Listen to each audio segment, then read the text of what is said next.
Morning, folks.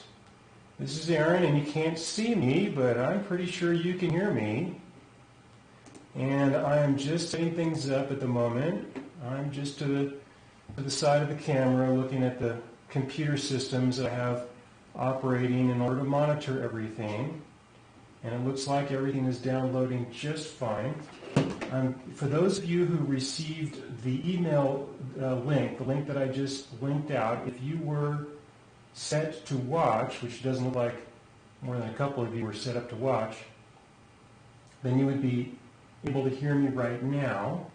I'm checking for those who did not receive the email link to see when the stream will be available, so I don't just start right ahead and leave too many people out of the message this morning right away.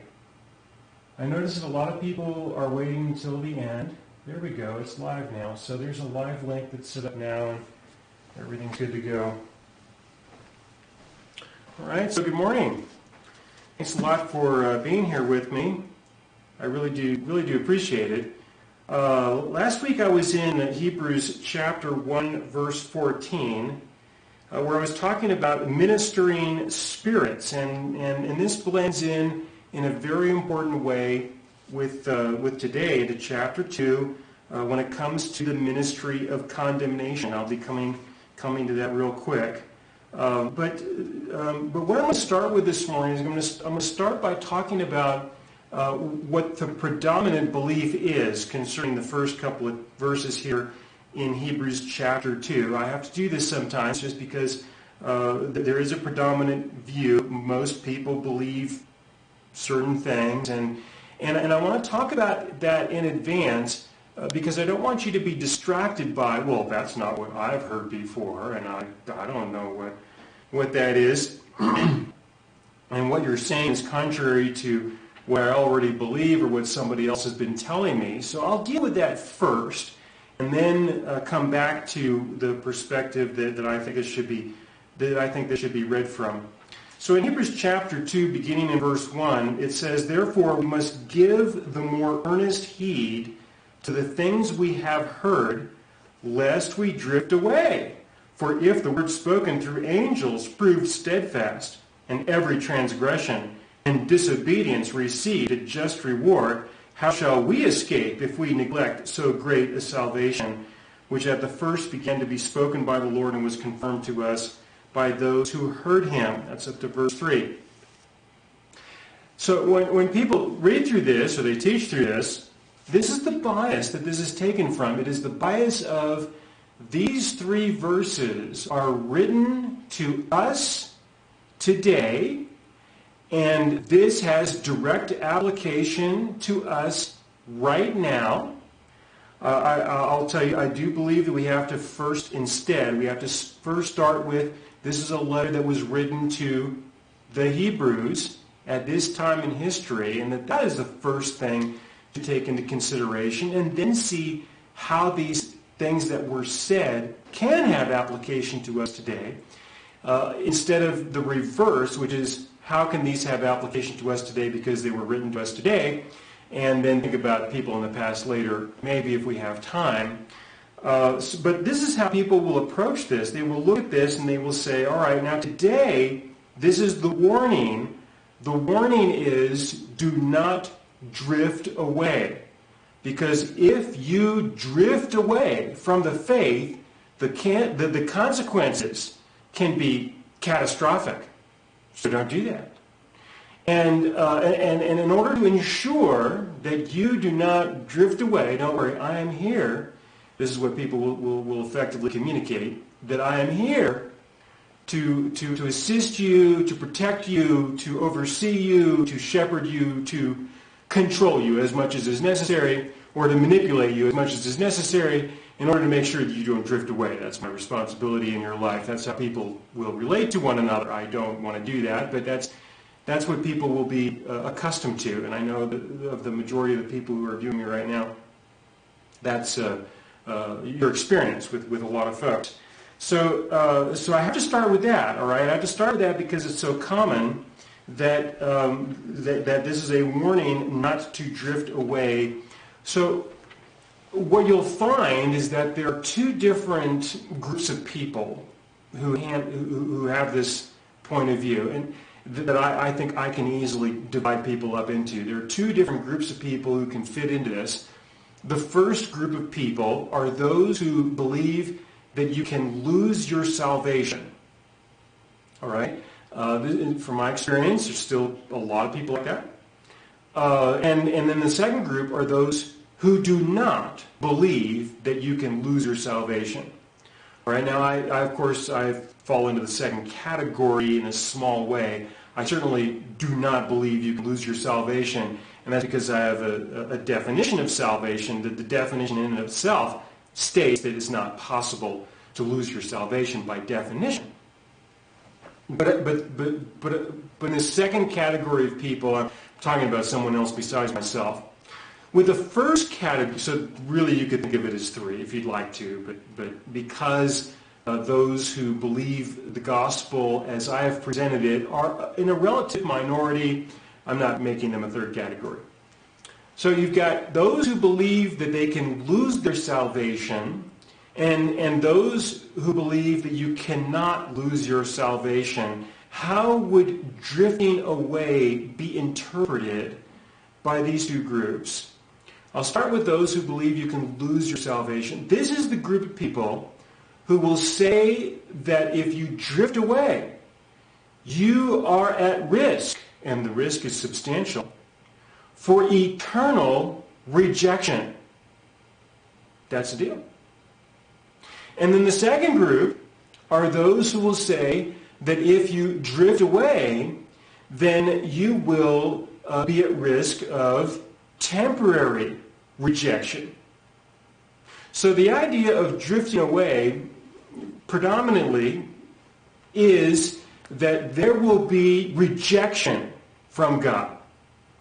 He will reject you in some capacity, either in an eternal context or in a temporary context, which will all be worked out when you physically die, if you want to wait that long.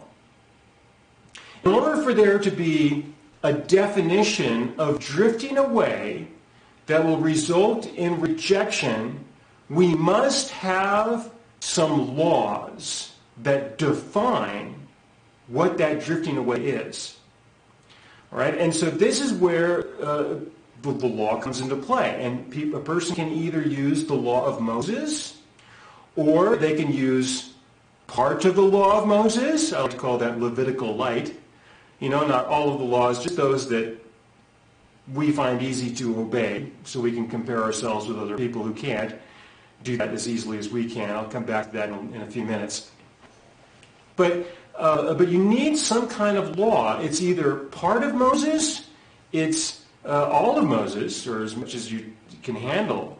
It could just simply be the law of the church, that the church will have a list of expectations, requirements, etc.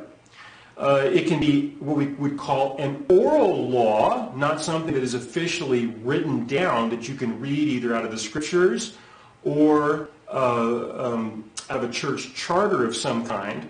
It can be an oral law, which is something that is just kind of understood, that you're a member of this church and you don't smoke, drink, or chew, or go out with girls who do. That kind of thing. But we don't want to say that, but that's how a lot of churches perceive that, and that you have certain expectations about how you dress, about what you do with your extra time, what kinds of videos you watch, on television, or what you listen to on the radio. Those are the kinds of things. And if you fail to comply with these expectations, then there will be rejection. All right. This happens in subtle ways. You probably notice this with relationships that you have with other people. Everyone has got their own perception of how you should behave. Right? Those who are close to you, they've got their own perceptions of how you should behave, about the expectations of how you should relate to them. And this can either be written down, which is unlikely. In most cases, it's either oral or it's secret, and those are really tough. It's oral in the sense that people will tell you, look, I want you to know that these are the expectations I have of you. And if you don't fulfill these expectations, I just want you to know that my senses towards you are going to be such that I will reject you.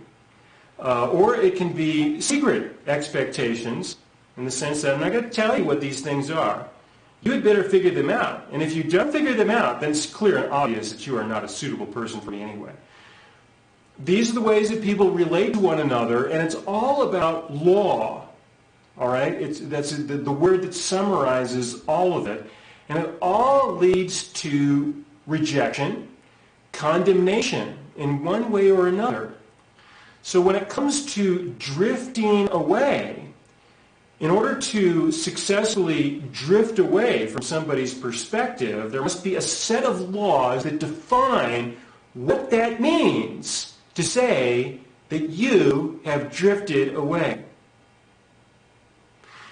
If you drift away, there will be either an eternal rejection or a temporary rejection. And if there is a temporary rejection, then there will also have to be a mechanism or a way through which you can be reconciled. If it is an eternal rejection, well, it's all over. And I have encountered a number of people over the years who have been exposed to the eternal rejection, you can lose your salvation perspective, and they have sinned to the extent where they were informed by these authorities that God has eternally rejected them. And so they just live their lives for the indulgence of the flesh because there's nothing else they can do. There's nothing left for them. But for those who are exposed to a temporary rejection, all right, there is an incentive to comply with the requirements for reconciliation. And these requirements show up in the models of forgiveness, where there are mechanisms for forgiveness. You're not going to be able to really cling to the cross like you did when you were saved. No, you can't do that. Now you have to have a confessional system of some kind of confessional.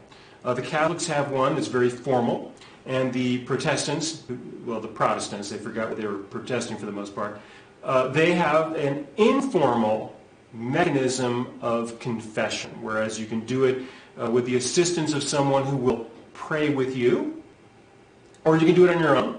Either way, it will be considered to be acceptable. Within some congregations, they say that you must do it with one of their approved list of spiritual leaders or spiritual mentors that exist in the church. If you prayed with an approved person, then that's better. But if you did it on your own, that can still, it's a mechanism for reconciliation through a mechanism of forgiveness. Now, for those of you who know about the teachings that I've done on forgiveness, and I have to remind you that I've got 12 programs right now. There's 12 audio files in the Living God Ministries archive on the topic of forgiveness. And that's almost 6 hours worth of content. I'm not going to duplicate it here. I can just tell you that for the most part, these mechanisms of obtaining forgiveness, they're no good. All right, they're not real. They reduce the seriousness of sin. They reduce the significance of what Jesus did on the cross. There's a whole lot to say about it. That's why I'm directing you to listen to those audio files over there. That's where I taught on this subject at length. But this is what people turn to as a temporary or in response to the temporary rejection that they are experiencing because they have drifted away because of their violation of the law that is being imposed on this person. Either way, this whole package, whether it's eternal or temporary, the whole package is the same. It is identical to the ministry of condemnation that I talked about last week. You can go back and listen and see the video that I have there on the archive and the channel there from last week. And I talked about the ministry of condemnation. This is exactly what it is. It's just that some people are a little bit more honest or serious about it than others. There are different levels of magnitude between serious, aggressive condemnation and, just enough kind of condemnation to make sure that we're trying to keep your flesh under control. So all of this is about the ministry of condemnation. And last week I explained that the ministering spirits who were a part of this were not the angels. They were the fallen angels, the demons, those angels. They were the demonic angels who had fallen, that they are providing a fantastic service of condemning people. Okay? That's the idea behind this, is that when a person takes the approach that drifting away applies to you right now in Hebrews chapter 2, verses 1 through 3, if we understand it from that perspective, then the end result is that you are going to be bound under the ministry of condemnation. And there are lots of individuals, persons, who are available to provide you with a lot of that. I'm not going to be one of them. But there are a lot of other people who will provide you with lots of condemnation. And if they're not available, don't worry, the demons are available too. And I'm sure they'll make the difference for where other religious leaders fall short. Okay? Now, look, with the religious leaders, they're not, I don't believe that, for the most part, they are malicious about this. I believe that the demons are malicious about this. But I don't think, I've met a few, all right? But for the most part, it's unusual. I've met a few. But I've met a few, but most. Most of the religious leaders who I have encountered do this out of great sincerity and out of a great desire to control your flesh, to help you to reduce sin. And, I can understand that reducing sin is a great thing. I want to encourage it. And listen to me very carefully, please, just for a moment. If the ministry of condemnation would work and reduce sin in a person's life, I'm all for it. I would be all for it. I would preach it. I would teach it. You bet. Okay? But it doesn't. It doesn't do that. You may be able to manage a person's flesh to some extent, but it doesn't change the condition of a person's heart. I'm not going to do temporary fixes to permanent problems. I'm not going to be a part of that. This is a very important thing to see, and that is that the ministry of condemnation, the law, does not reduce sin. It increases it. It stirs it up. And so out of great sincerity, a person is going to be trying to encourage the reduction of sin in a person's life. I can understand that. There's no need for me to be ridiculing someone or be angry with someone. There's no need for you to do that either. If you encounter someone, you probably can tell that they are, most of the time, very sincere about wanting to see positive change in people's lives. But the fact is that it doesn't work.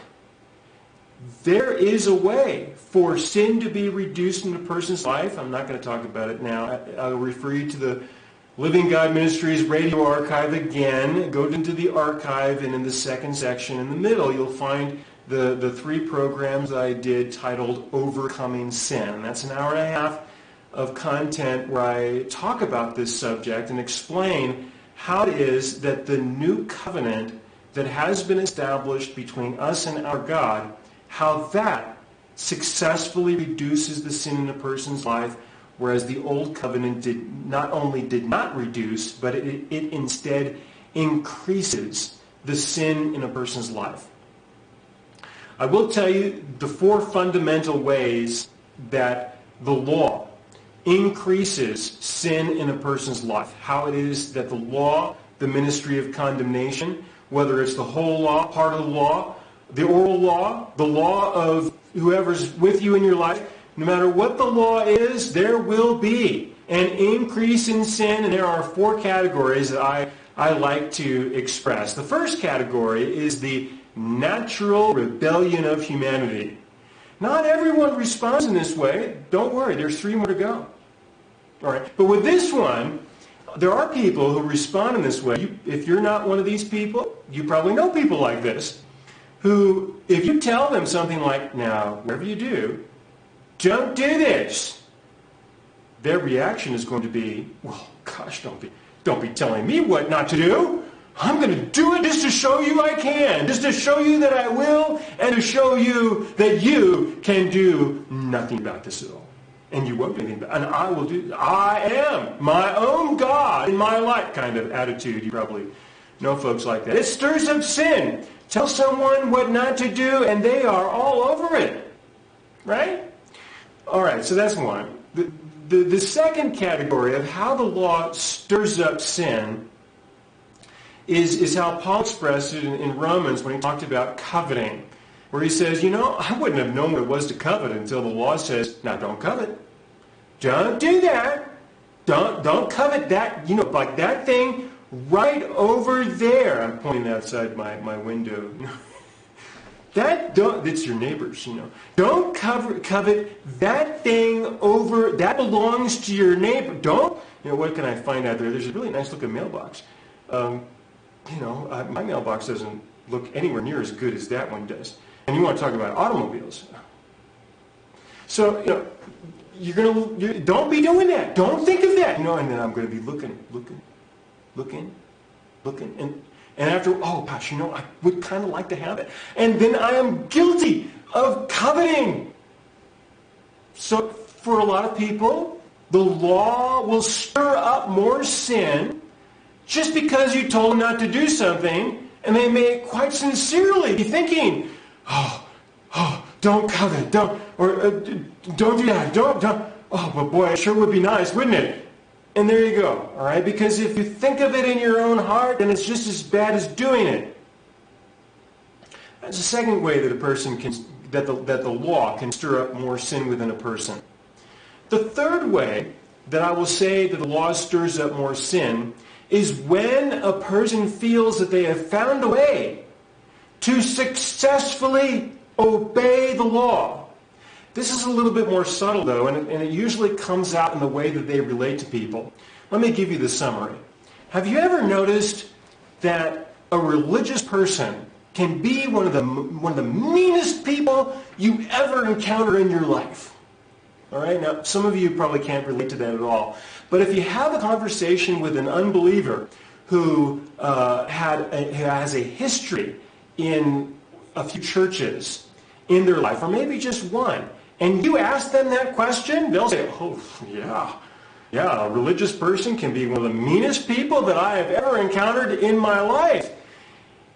And that expression of meanness, ridicule, contempt, disrespect, all of that are expressions of sin, of definitely not loving your neighbor as yourself. All right? And so when a person believes that they have found a way to successfully obey the law, new sins will be stirred up through religious pride. Again, the law will stir up sin for those who have found a way, or believe they have found a way, to obey the law through the religious pride that gets generated within a person. All right, now for folks like this who are religious, and I'm going to use the word religious by its definition. It is a system of bondage that is self-imposed, that a person self-imposes a system of bondage as is defined by law, and that they believe that they conform to that system of bondage. Through that, they will now use their success to compare themselves with other people. Again, a religious person must have someone else to compare themselves with. Otherwise, it's not that useful. They're just comparing themselves with themselves, which Paul talked about as well. Which definitely is not very impressive whatsoever. You must have someone else to compare yourself with. You need some sinners in your life, or nearby, or in your community, or someone you can point to. And this is a trademark that you can use to identify a highly religious person, is when they start talking about other people in the sense of, I am greater than them, I am better than them, I am not like them, like those, like that person.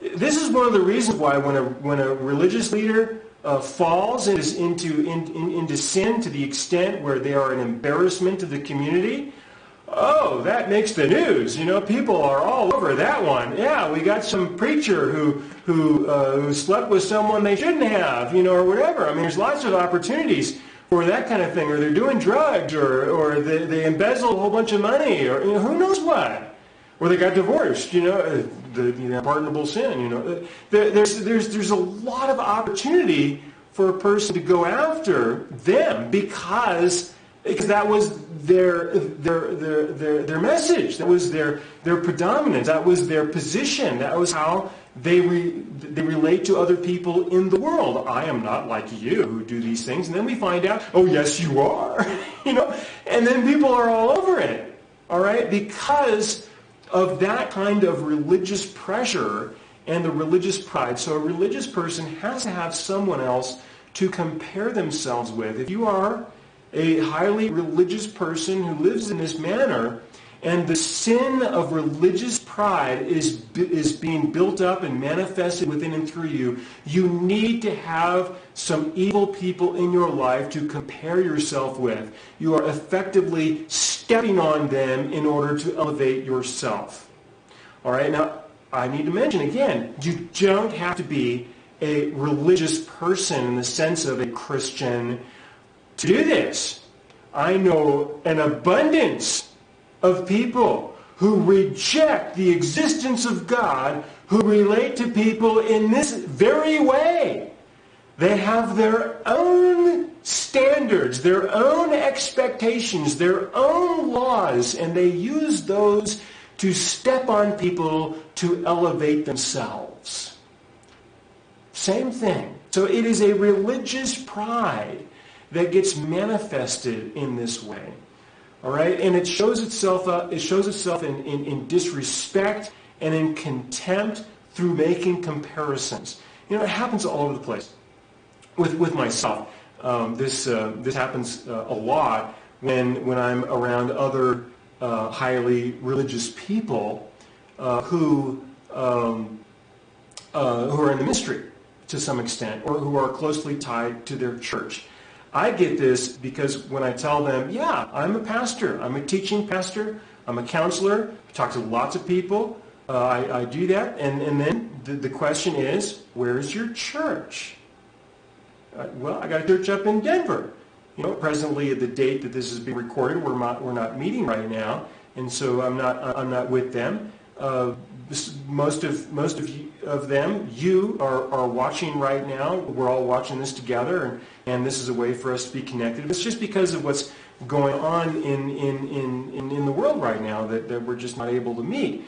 I expect that when this is over, the current situation, I expect us to get together again. And then people ask me, okay, so how big? What's your church? How big is it? I said, well, gosh, 30 to 50 people nowadays. And they're like, what is that? That's not a church. That's not anywhere near the like 2,000 people who I have at my church on Sunday morning, or 1,000 people or 500 people, nothing like that at all. And so people will start to relate to me in disrespect, with contempt, to the extent of, oh, Aaron, you're nothing. You're nothing. And I normally don't follow it up with something And also it turns out that with the radio ministry that I do every day, besides when I'm there in Denver with my church, presently in the current date, it's about 500,000 people a day. I don't bother telling them that. And with recent changes that just happened 2 days ago, it's going to go up to probably about 600,000 people a day, compared to your puny 2,000 or 500. Can you hear the comparisons being made there? All right, and so people will relate to each other in a religious context with contempt and disrespect as they make comparisons with each other. You know, I love my 50 people. I love them a lot because, you know, I know the difference between sitting in a group of 5,000 people who, as far as I can tell, for the most part, don't understand the gospel, or they do barely, or they're not even really there because they want to know the Lord. They're not. Compared to 50 who know the Lord and want to be there because they want to know Him more and they know the gospel. I love that.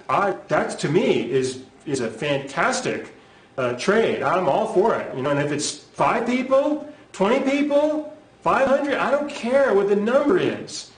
I don't. It's just not my interest. You know, even if I might be 6 months from now, I might be reaching 1 million people. You know, I'm thankful that the Lord I would be thankful the Lord would allow me to be a participant in that. But it's not where my heart is at. My heart is, I just want to be a part of what my God is doing.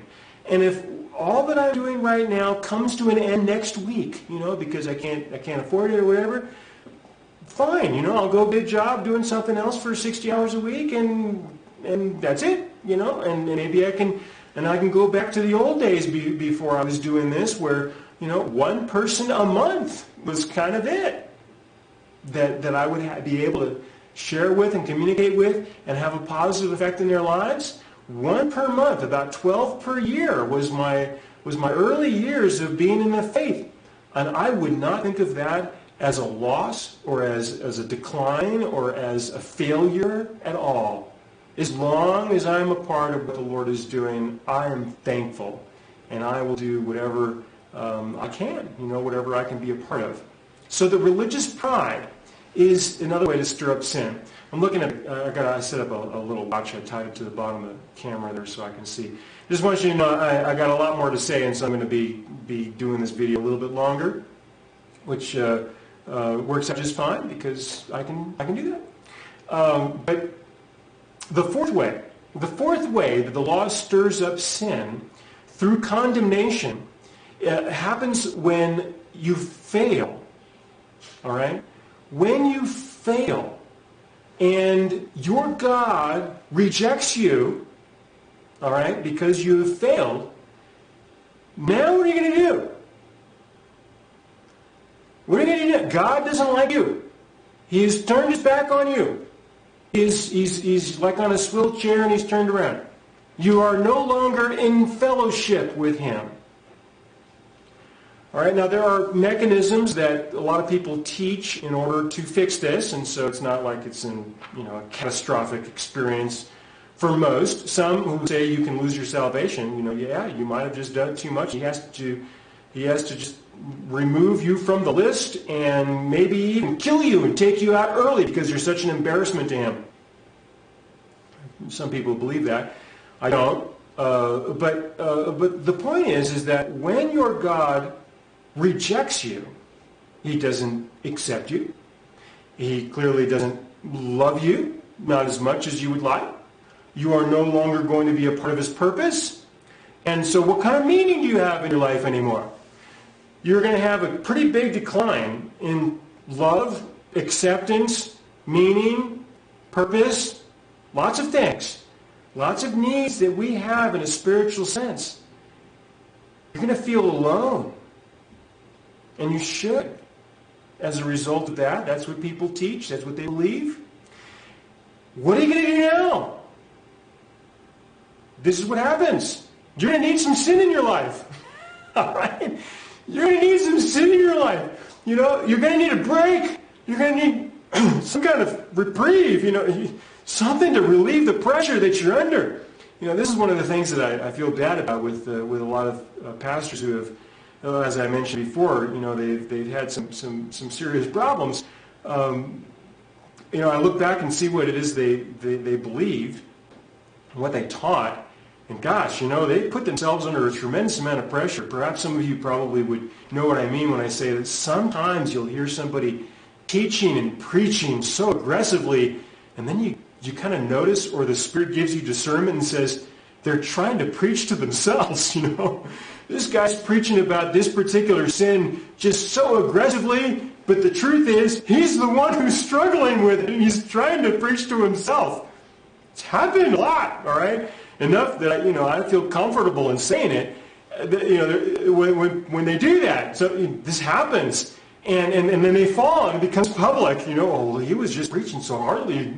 Well, I guess that was why, because he was trying to convince himself. Well, if it doesn't lead to one of the previous ways that the law stirs up sin that I just described, it has to do with the fact that a person needs some way to get a break from all the religious pressure that they're under. I mean, just the pressure is enormous to perform, to show that you are God's guy and that you have it all together so that you can help everyone else to become the Christian that they need to become. You know, I mean, the pressure is enormous. And when you know, are put under tremendous pressure by somebody like that, and you say, you know, I can't do it. I mean, this is so much. I just can't do it. You know, pick a sin that you may be struggling with, and the pressure is all over you about don't do that, don't do that, don't do that. You know, you may respond with, well, I'm going to do it just because, or I'm going to do it because I keep thinking about it, or you know, in this case, I just need a break from all the pressure, and so if I'm not going to do that, I'm going to do this.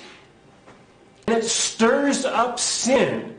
It stirs up sin because we have a need for a relationship with our God. And when you take that away through condemnation and rejection, when you take that away, people have nothing to turn to in order to calm the storms in their being. For the needs that they have nothing to turn to but sin. And that is one of the primary appeals. That's the way that sin is so appealing. It will meet the needs that you have. Finding love in all the wrong places. Finding acceptance in all the wrong places. You know, it's a manifestation. It's a manifestation of the religious pressure that a person is placed under, and that is how the law stirs it up. Okay, I spent a little bit more time talking about this than I had expected. But this is what it means to drift away, and when people teach that from that perspective, that's not what it means here in Hebrews. When people teach from that perspective, then they increase the number of people who drift away. And if they don't do it in a physical sense of leaving the church, they do so in their hearts. Fortunately, that's not what this was talking about at all. I know, I said all that. I'll let me tell you, that's not what yeah. So in chapter 2, verse 1, again, it says, therefore we must give the more earnest heed to the things we have heard, lest we drift away. All right, now, drift away from what? Drift away from what you have heard. And the reason why this is so important is because he's not done yet. This is the beginning of the letter. He's not done. Don't drift away because we're just getting started. That's all it means. I know, I talked for what, was it 40 minutes? Or 40 minutes on what it doesn't mean in order to give you the 30-second punchline of, it just means keep reading. That's all it means. Take heed to what I just said in chapter 1 and don't drift away. Because there's more. There's a lot more. So don't drift away from what was just presented here. Now to the Hebrew, this would be the issue. He's writing to the Hebrews at this time in history. And he's confronting them with the fact that in chapter 1, you know what? Jesus is important. And you ought to take that seriously. All right, so here's the option. You either take him seriously or you drift away. And don't take him seriously. If you will take him seriously and continue on, we can get to the point of the gospel. We can get to the point of the new covenant. We can get to the point of you being saved. We can proceed to the issues of salvation and what it means to grow in your relationship with your God on the basis of what Jesus has done for you. So don't drift away, because there is more. A lot more. We're just getting started. That's what he's saying here. Because a person could, it happens a lot. When you write something to someone, and it's often when I write something to someone, or when you talk with someone, when I talk to someone, you may only get a few sentences before they decide if they want to continue listening to you or not. And when I'm communicating with people, sometimes it's only a matter of the first phrase. I can't even get past the first sentence. Can't even get to the end of the first sentence. The first couple of words are going to decide, am I going to listen to what this guy has to say or not? All right? And in writings, in times past, I wrote pages of stuff, whole papers of maybe 10 pages, and I submit it to people to review, and they read the first paragraph, and they say, no, forget it. I'm just not going to do it, which I can understand. I have to do that sometimes is because of a lack of time. But what I'm referring to is a judgment. That's different. A judgment call that a person will make, and the Hebrews are going to be confronted with this.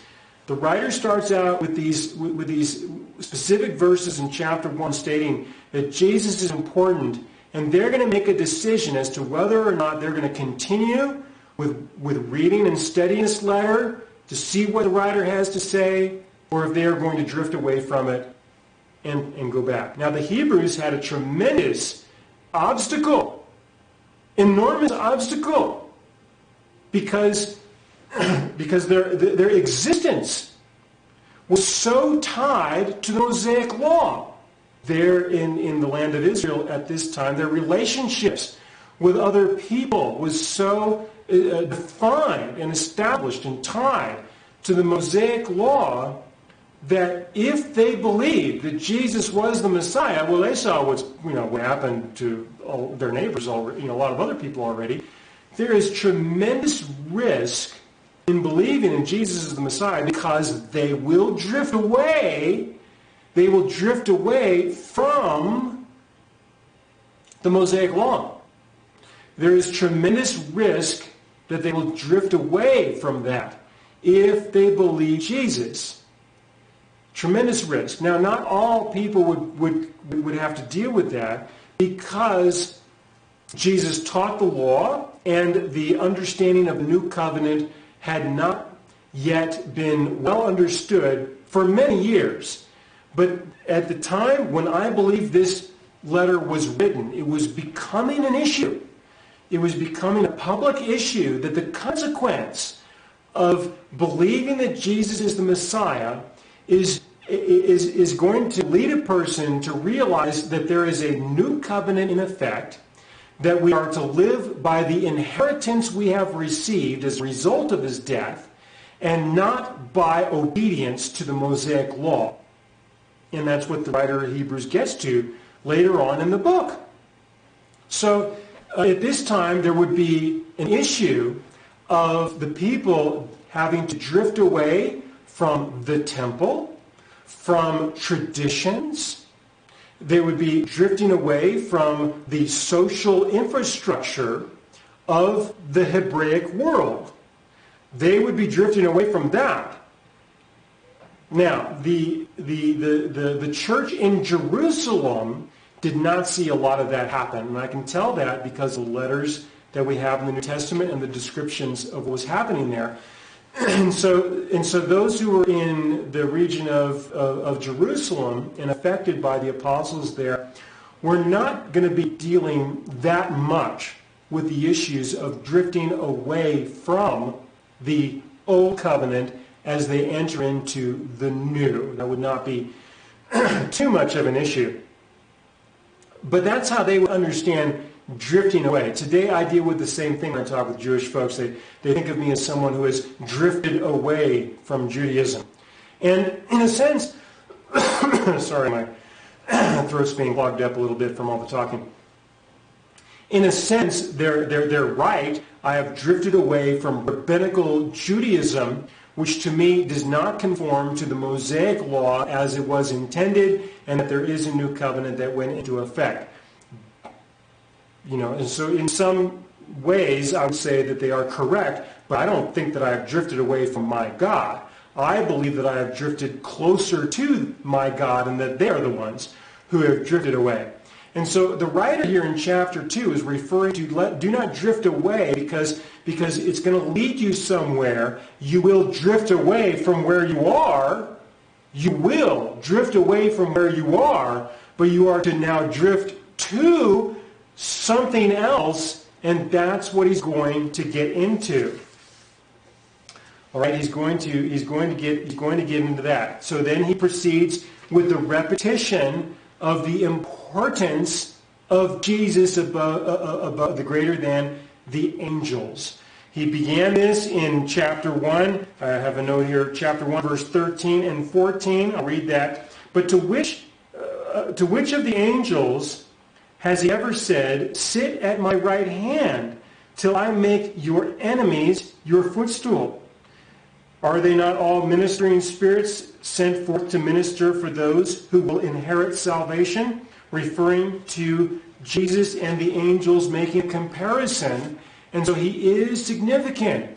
Don't drift away. Stay with me. All right, that's chapter 2, verse